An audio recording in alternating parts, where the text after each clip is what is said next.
I think it is true that Trump is genuinely quite fond of Britain. In that speech that Keir Starmer made today, everyone heard something about policing. You could ask about policing. We've been working on how we deliver the missions that we set out in our manifesto and how we bring to life the commitments that we made to the British people. He says that populism isn't the answer. But haven't we had mission statements and goals and targets before?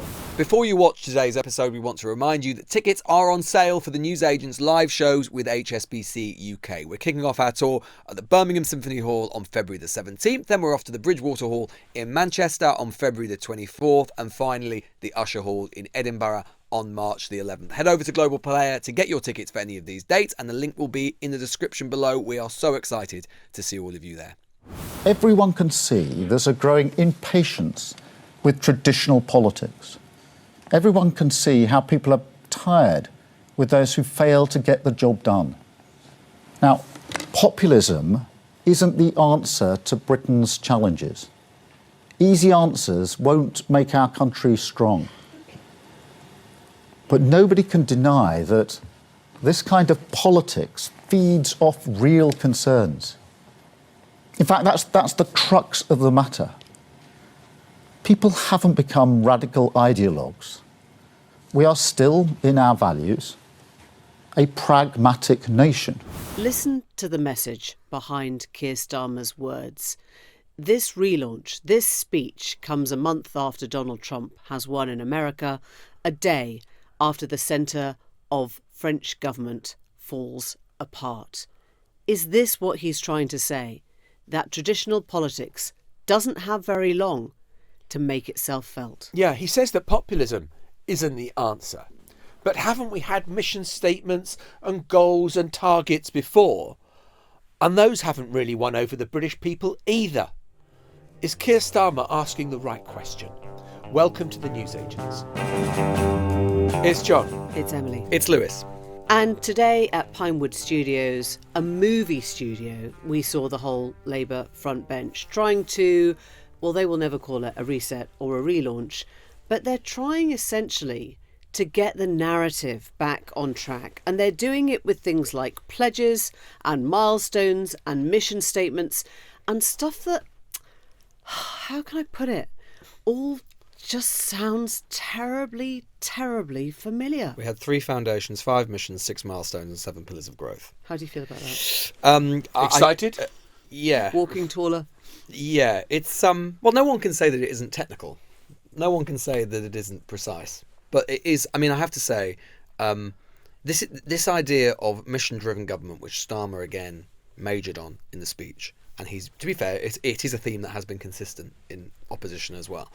It is one that I have to say I've never quite seen the saleability of. It does relate to what we were saying yesterday, which they believe that if they can get government working and talk about these missions, that people will respond to it. But sometimes it does feel a little bit, if our thesis is right, which is this is a speech which is born out of a fear of what could be coming in terms of coming down the track, in terms of populism, in terms of Trump, what we're seeing in France and so on, which I'm sure it is. It sometimes does feel, with this quite technocratic approach, quite stolid approach, sometimes feel like Labour is bringing a water pistol to a knife fight.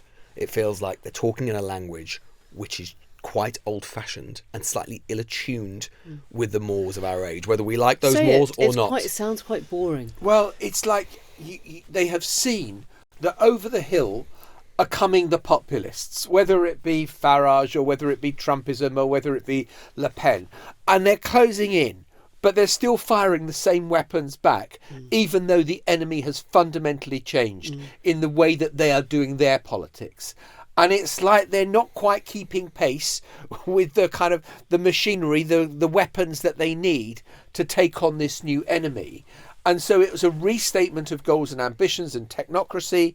And you kind of worry that is this going to be enough? Okay, so let's get down to the details, because there will be some people who say, I didn't listen to the speech, I'm coming to you for that. What have they actually told us today? And I guess one of the things that he said very clearly is that it's not just about the overall shape of growth in the country, it's about people having more money in their pockets by the end of this parliament. That was one of his pledges. Robert Peston said, actually, that is almost a given. There is no parliament in which you wouldn't find that living standards went up in 5 years' time. Well, apart from the last one. Well, there you go. Okay, so Nearly all of but them, do but- you want Keir Starmer to set himself against a 14-year government that he thought was absolutely, a horror show? So there were 6 milestones, Yeah. which might remind you of the missions. And this is part of, I think, the problem. This is all getting a little bit confused. But there were 6 milestones which he set out. 1.5 million homes, fast-track planning decisions on more than 150 more major economic infrastructure projects. Living standards, higher living standards in every part of the UK, which is slightly different to what they promised previously, which is the highest sustained growth in the G7, as we talked about yesterday. Very hard to achieve. Safe streets, 13,000 more police officers, PCSO, special constables for the streets. Target to meet the NHS standard for 92% of patients in England to wait no more than 18 weeks for treatment. Promises to secure homegrown energy for 95% clean energy by 2030, which is actually a little bit of a dilution of what the previous promise was, which was 100%. And then a new pledge for children. Starmer has promised to ensure a record proportion of 75% of 5-year-olds start school, quotes, ready to learn. Well, joining us now is the Education Secretary, Bridget Phillipson. And Bridget, I have to tell everyone where you are because you've just confided to us that you're still at Pinewood Studios where Keir Starmer made the speech an hour ago. And I think you're in a dressing room there. So just talk us through, if this speech was the answer, what was the question that he was responding to? What was the worry that you had left with people that he had to make the speech to explain?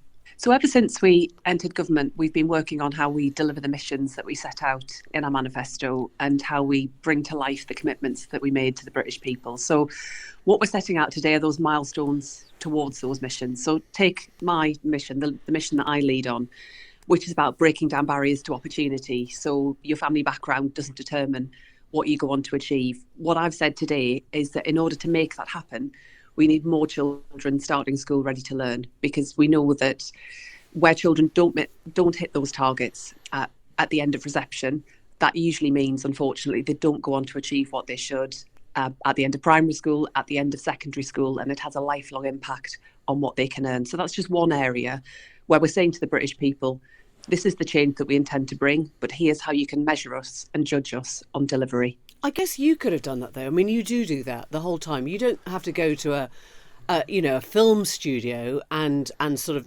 relaunch something that feels this big. I guess the question I'm asking is, has something happened? Has there been some sense that the messaging hasn't worked up till now, that this needs to be set out so sort of theatrically? No, I don't agree with that. I mean, ever since we entered government, so from the 5th of July, I've been working on how we deliver this mission, how we make sure that, where you're from doesn't determine what you can go on to achieve. But of course, we want people to hear that. But we've also set ourselves these milestones today where people can judge us on our progress. They're pretty stretching, what we've set out today, the milestones. They're not easy, they're ambitious. And that's because we know that when people voted for change in July at the election, they want to see that change happen. And they can judge us on the progress we make and how we deliver the change they voted for. It feels that these changes that you're announcing, people should feel more money in their pocket, almost going back to sort of Harold Wilson, the pound in your pocket, is much more sort of micro than fastest growing economy in the G7, which was a sort of abstract idea, which I suspect an awful lot of people didn't relate to. We still retain our ambition to have the fastest growing economy, but alongside that, we're being clear that we want people to feel better off as a result of it. Economic growth only gets you so far if you look to the American record, for example. Good levels of growth, but people not feeling better off. So to go back to Emily's first question, what is the essay question you're trying to answer? I mean, is it learning from what happened in America, where Biden was able to talk about these amazing economic figures, but the American people just didn't feel it at all? It is that tangible change. At the time of the next election, whenever that comes, we want to say to the British people, here's what you voted for back in 2024, and here's what we've delivered. And we will be judged on whether people feel better off, whether we've cut their energy costs, whether there's more secure jobs, whether we've got more children who are reaching good levels of school readiness. They are all really stretching and ambitious, but I think also tangible. People can see and feel the difference. More police on our streets.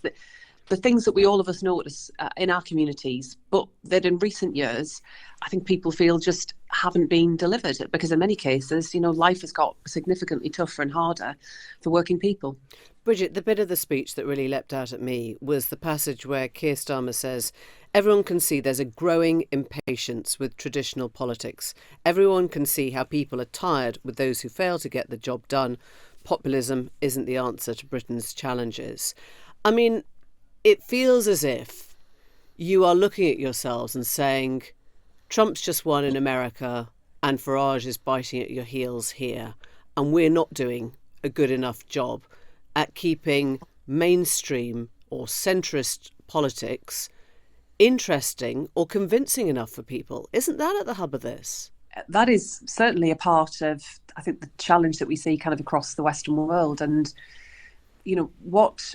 what we run up against is that for the last 14 years, people were promised an awful lot. And at the end of that, we've ended up in a situation where the NHS is on its knees, where people don't feel safe in their communities, and where far too many kids are being let down. So we've got to change that. We've got to deliver on it. We've got to show people the value that comes of good government, and that is a challenge at the moment. Trust in politics is low. People are looking around, around the world. People are looking to other options for how we can do things differently. That is a big responsibility that we all feel, and that's why the milestones today, people can judge us on what we actually do, whether we make their lives better, whether we turn our country around. Keir Starmer might end up being, the last mainstream politician this country has for a while as a Prime Minister. Well, I don't accept that. And, we won a big majority in July, but that doesn't, we've got to put our foot on the gas to get on and deliver for what people voted for, because we, of course, want, in 4 or 5 years' time to be able to demonstrate the change that good government makes. But at the moment, I think, sadly, lots of people feel that, especially after the last 14 years, does government make a difference? And it's our job, as a party of the left, to make the case for why government can give people more freedom and control of their own lives, why good government can make a difference and can turn around our country's fortunes. Isn't it a very difficult message to sell, to say to people, it's really complicated and this is going to take a long time, when we have seen that in the US, here in this country, it is very easy to make big promises, and big promises appeal to people. It may ultimately lead to disillusionment, but a complicated message like the one you're delivering, which is we will try and deliver these goals, but they're going to take years to do, people are not going to have the patience. Well, these are milestones that we're setting out for the change that we'll bring across this Parliament. So they are, tangible, measurable, but I do accept that people are impatient, and that's why we've got to work really quickly on delivering on so much. So take education, for example, creating Skills England, starting to roll out breakfast clubs, starting the process of opening new primary-based nurseries to deliver on childcare, ending Ofsted one-word judgments, recruiting more teachers. That's all underway. But I do think people understand that alongside that, there is a much bigger, more fundamental change that is required. They look around, their communities. They see the fact that so much that they would expect to be working just isn't working properly. So I think we have to meet people where they are, level with the British people about the scale of the change that's required, but absolutely get on and deliver on what we were elected to do. And that's why we have, since July, delivered an awful lot. And just on, Emily used the word theatricality. This is a big speech that Keir Starmer has delivered today. Is it also aimed at the civil service? So you get the machinery of government marching in the direction of these goals that you've set? Because the time-honoured problem that governments have had is that the civil service has a sort of, it goes its own way, and unless it's being really driven, doesn't meet those objectives. This is absolutely about how we drive this forward through government, and it does send a very clear message right across Whitehall about not just the priorities of the government, but how we're going to do it together. So even in, the milestone that I'm setting out today around giving children the best start in life, this is not simply just about schools or education or early education and childcare. It's also about health too. And it's about much more besides. So this does require us in government to work differently, to do things differently. And that's what this mission-led approach is all about. We've got to change the way that we do things. It can't just be individual departments doing their own thing. It's got to be a collective endeavour right across government. Bridget Phillipson, grateful to you. Thank you very much. Thanks so much. To go back to the original question, what was it all about? Why do you go to a movie studio? Why do you go to Pinewood to then basically trot out things that were reinforcing what you've kind of already said without any big flourish or dramatic pledge? And I guess the question is, look at the calendar. We are a month on from Trump comprehensively, cohesively winning, populists winning in America. You look across the channel and you see the populists snapping at the feet of the centrist Emmanuel Macron. You look and see what's coming at you in Germany. And I think the story of this is that Labour are scared. I mean, when they tell us that we need to put our foot on the gas, what they're saying is this is not working quickly enough to stop losing people to populism. They're extraordinarily scared considering that only 5.5 months ago they won a majority of 107. You know, a government that... Yeah. You even think about where Boris Johnson was. I mean, obviously the pandemic kind of interfered, but, you know, in the immediate months after the election, felt imperial. Even during COVID, I remember that party conference in 2021, Boris Johnson talking about we're going to win even more seats next time. They felt imperial.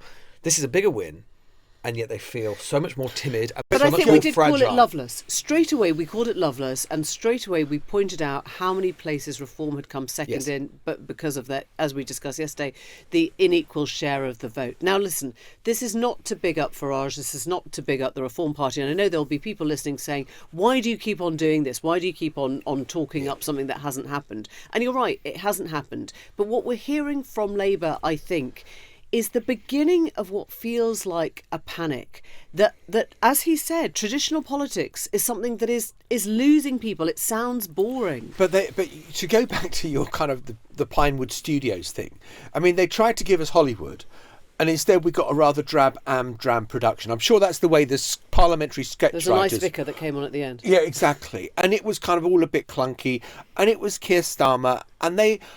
In terms of messaging, in terms of selling the story of what they're trying to do, I think this government finds it very difficult. Yeah. And I think this speech was entirely, you're absolutely right, is born out of the threat of populism, the rise of Farage, look at what's happening in France, and of course, you know, Trump's victory in America. The headline of that speech should be, which he almost delivered in parenthesis, is that asylum returns are up 53%. If he just made that... The moment when he told the British public that since Labour have been in power, in the last 5 months, asylum returns have been up 53%, you know, and said this is the direction of travel we want. That would have been a much more, I just think a bit more of a zinger for people to take away. Not new, but something that people can pocket. Whereas actually what he gave us is, oh God, it's complicated and you can't use a hairdryer to cover up the mould. I think there are three things that I took away from this speech. One is that... there were some interesting lines in there that I hadn't heard him talk about before in being quite anti-public sector. You know, we talked yesterday about the need for reform. And actually, as we said yesterday, this is a government so far which, if it's been characterised by anything, it has been characterised by a great proclivity towards and general sympathy towards the public sector. It's given them money, it's done all of these sort of things. It talks in those terms, quite old Labour. You know, he talked about, good line where he said, I don't think there's a swamp to be drained here, but I do think too many people in Whitehall are comfortable in the tepid bath of managed decline, right? That, again, Morgan McSweeney written all over it, Labour trying to create some dividing lines. He said he's not going to tolerate a public sector which is still 8.5% less productive than it was than before the pandemic, and he's not going to subsidise it with taxation. That was interesting, change of tone. I think that there was some other stuff about the targets we talked about yesterday, where they'd set up some quite foolish targets, which they had to change. I mean, there was a bit where he talked about, we're now going to do 95% clean power by 2030, rather than 100%. And he ended up in a position having to deny that the target had changed. The target has changed. But more than anything else, the thing that I think stood out about this speech is what we talked about yesterday. There is a central thesis behind it, which is what Keir Starmer and Morgan McSweeney believe. He said it very clearly. He said, what people want from their politics hasn't changed. Now, I think that is a very contestable idea, right? Their idea is that people still want their, clean streets and get rid of the potholes and secure borders and all of that sort of thing. And if they can deliver that, they win and populism is defeated. As we were saying yesterday, I am not so sure. There is at least as strong an argument to say that at least what a big proportion of the public wants is someone to channel invective and anger in their politics that they feel and that Starmer is probably the most imperfect vehicle for that sort of politics that you could possibly create. If you were going to AI like an anti-populist, someone who finds it very difficult to channel invective and anger in an age of fury, you would create Keir Starmer. Frankly, that should be a good thing, because we don't really want our politicians to become vehicles of invective and hatred and destruction. Well, we don't, because I suppose we don't feel that anger, but lots of people do. But you can feel anger and want to see results. I don't think we should be encouraging our politicians to be vehicles for other people's anger and destruction. In a moment, cryptocurrency and the ballooning value of it. Might it go pop? Have we mentioned on the newsagents that we're doing 3 more live shows? Just thought I might. We've got really competitive about this now. Passant. Okay, so here's what you need to know. This is what's going on behind the scenes. Lewis Goodall is desperate that Birmingham sells out before either Manchester or Edinburgh. Government. And I feel like I have to adopt Manchester as my extra adopted son, because we're not doing Sheffield this time. So Manchester becomes Hang on, so you're crossing the famous Pennines? northern girl, Emily Maitlis, of course. Exactly. So I am crossing the Pennines because I do love the Snake Pass, which takes you from Sheffield to Manchester. So come on, Manchester, just get your act together. And obviously with my very, very strong Scottish roots. Yes. Muxopel.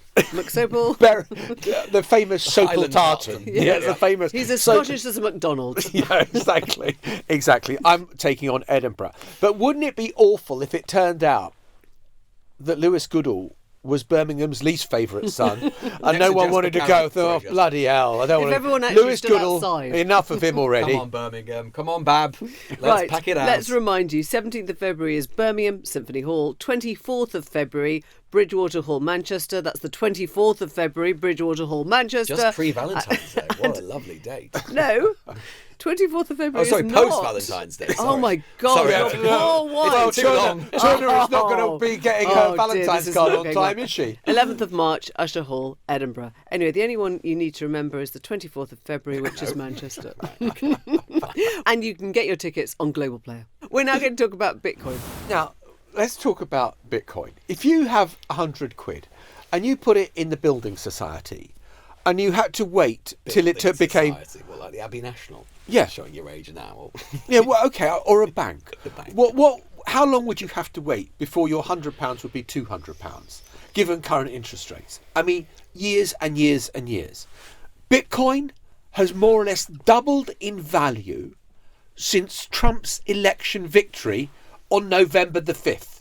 So if you had 100 quid in Bitcoin a month ago, you've now got 200 quid. Yeah. It is eye-watering. We should say other crypto coins are available, but it is Bitcoin that we're going to look at particularly at the moment because of the rate of that rise. And it is all predicated on the idea that Donald Trump and his administration is going to be a very favourable one to the crypto world, a much lighter touch regulation. You've got Elon and his Department for Government Expenditure, or whatever the E stands for. Efficiency, right? No, the opposite of expenditure. Exactly. They don't want to spend So any. he's managed to name an entire government department after his favourite cryptocurrency. And there are people looking at what's going on in the US and saying, is this going to be a model for a much lighter touch regime, I guess, on something that most of us truly do not participate in, do not understand, and are vaguely terrified of, because we think of it as being sort of connected to the dark web and trafficking and a lot of, weird stuff that you don't want to spend actual money on. Honestly, it is a really enormous story, this, and it isn't the kind of story which, makes the front pages necessarily in connection to Trump, because there's so much else going on, but it is umbilically connected with him. I mean, overnight, a single Bitcoin broke the $100,000 barrier for the first time, which, as you say, John, that's up 55% in the last month, and up a far greater amount over the course of the last year. And it is connected to Trump. I mean, he, on Truth Social last night, literally said, "Congratulations, Bitcoiners, $100,000. You're welcome. Together, we will make America great again." And although Trump had started off as something of a skeptic towards Bitcoin and crypto, describing it as a scam, he coincidentally enough, having received a lot of investment and money from various cryptocurrencies during the course Has of the suddenly campaign. changed his view. Remarkably, a bit like TikTok and all the rest of them, Donald has a little bit of a change of view. But I think, I think it's worth saying that this has come just after his appointment of Paul Atkins, Yes. who basically becomes chairman of the Securities and Exchange Commission. He was a former commissioner, and it is this guy who has been heavily involved in crypto policy as co-chairman of, I think, something called Token Alliance, which is about developing best practices. So in other words, and it might be one of the cleverer moves that Trump has made or is making, somebody who looks as if they are part of the sort of regulatory establishment, the framework, i.e. not a complete kind of, off the charts crazy, somebody who knows how regulation works but is invested, I mean emotionally as well as invested in making Bitcoin a sort of I suppose a sort of a more secure, a sort of friendlier alternative. But right? this is why this really matters, right? Which is that you have got governments and central banks up to now have been very, very sniffy and skeptical about Bitcoin and about cryptocurrencies. Why? Because they are not controlled by central banks. They're not controlled or regulated like fiat currencies, like normal currencies are, by states or by central banks. This is why the highly libertarian-minded people around Trump and in the MAGA movement, and Elon Musk in particular, love it. Because it speaks to their view of the world. It speaks to their idea, the idea that states are nefarious, that they're dodgy, that they manipulate currencies, and that we should be trying to move away from it. Not only that, but I think after the financial crash, there was a real sense that the bad actors of the world were the big banks, were the governments, Yes. were the politicians, and that It's the populist currency, yes, crypto. Yeah. Crypto was the place that you did not get those bad actors who caused the financial crash interfering in your affairs. It was the virtual equivalent of being able to keep your own box under the bed. Yes, right? but what is it that gives crypto its value? You can't see. You can't see. Yeah. If Britain It's decides, opaque. I mean, look, Britain decides to votes to leave the European Union. I was in the US being paid in pounds converted to dollars. I saw my salary go down by about 15-20% overnight because Bad people, news for John Sopel, Brexit. Yeah, because people saw that the pound was worth less. There was a connection between what people were prepared to pay for a pound note compared to what they were prepared to pay for a dollar. Yeah. And that's how currency markets work. Yeah. What is it that determines whether the price of crypto goes up or goes down? But they would say... Faith. Yes, but they would say that it's a purer form of currency for precisely the reason that states can't control. Because like a state, the Bank of England can print more sterling. They can use QE, which they've done, and the Federal Reserve can print more dollars. And so they would say, because there are literally a set number of Bitcoin at any given time, that it isn't controlled by states. But that's where also the problem comes in, right? Because, and this is where it kind of matters, I think, for the rest of us, because we know that Bitcoin is highly connected to illicit activity, money laundering, tax evasion, because it isn't subject to those Trafficking, regulations. drugs. Yeah, I mean, exactly. that's why I say the dark web, Yeah, right? some countries like El Salvador have literally adopted Bitcoin as legal tender, and all sorts of sort of weird things go on there. And Bitcoin mining has significant energy demands to actually create the stuff, which is contributing to climate change. So the weird thing about this is, it's an interesting parable, right, for the wider stuff around the Trump presidency, because this has been the kind of insurgent thing. It has been the currency of choice for insurgents and populists. And now the foxes are in the hen house. They're in control, and they are going to actively I'm gonna be honest. promote this stuff. I mean, there's talk of I even the don't Federal Reserve understand. getting a Bitcoin exchange, like they have a gold reserve. They could Yeah, have but a I Bitcoin don't understand. reserve. Okay, so I would need somebody to clarify this for me, because we talk about Bitcoin mining and Yeah. what it costs to the climate, and then we say on the second half of the sentence is it's a string of a computer code. It has no physical form. So what is the truth of that? Like, you can hold a Bitcoin, you can't hold a Bitcoin, you can mine a Bitcoin, it's part of a computer code? I don't... No, but you need the energy from the servers to create it and to mine it. So that it's the energy on the servers from the servers that It require takes a huge rather than a amount of physical amount. electricity. Okay, so that's why And there are then- all these places in America that with nobody the- wants to live next to them, where they have You this have massive- ongoing massive hum, se- hum, hum, hum, hum, hum, Yeah, hum. and That's just about the servers. cooling. There's the servers. So, but the other side of it is that if a currency, a Bitcoin, can go up so much in 1 month, the real fear for the central banks is that it can be a bubble and that just bursts, and suddenly, for no reason, you will have hundreds of thousands of people who've put their money into Bitcoin and taken it like John Sopel out of the Abbey National. And nobody's bailing you out. I've never had an Abbey They have National no account. means to control it. And they have no means to control it. Nobody's and bailing you out, and nobody's saying, we will give you... And you can suddenly have an enormous financial, economic crash Yeah. that you have not seen coming because it is unregulated territory. Yet, Donald Trump is saying, come on, boys, if you're a crypto guy, you're in. We're going to make it a hell of a lot easier. And that causes, people of a more conservative bent to feel unbelievably fearful about what this could do to the US economy, the British economy, and everything else. Basically, in sum, basically since fiat currency came along over the past 300 years or so, when there have been central banks, states have more or less controlled currency. We are now moving into an era where it is possible that a big part of the world economy, a big currency of the world economy, is not controlled by anyone, any state. That's why its advocates love it, and that's why people who are sceptical about it fear it. Yeah, there's this really interesting move, just as a sort of last point, with some of the countries like China, Russia, Iran saying for the hegemony currency has been the dollar. We don't want that anymore. We're going to go round it. We're not going to use the dollar. And Donald Trump came out last week, I think, and said, for anyone who does that, there's going to be tariffs of 100%. So I wonder whether this is all connected to his sense of you have to prop up the dollar and you have to make America the most inventive place to talk about crypto as well. I think it's sort of part of, I don't know, And two sides of the same thing. Emily, what you were saying about the worry about it being used for drugs and money laundering, this is what unfolded yesterday, that there was a multi-billion-dollar money laundering operation that was being used by UK gangs struggling to offload cash. They give it to Russian crime lords who return it in cryptocurrency for them, and the Russians say, we will wash the money through into the system. It is already happening.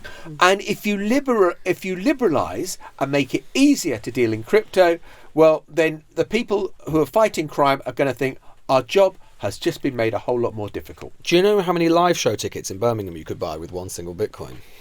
Oh my God, this is desperate. Average price. Goodall. If you've got a single Bitcoin you'd like to throw our way No one wants to you come can buy and see you in Birmingham. 2,857 tickets. Are there 2,887 tickets? That could be all Symphony of them. Hall. I think it's about 3,000. Yeah, so you could buy them all with one Bitcoin. You could buy the whole Send them lot. our way. You could pay John us will take not them down to the Abbey perform, National. Actually. The Newsagents. This is a Global Player original podcast.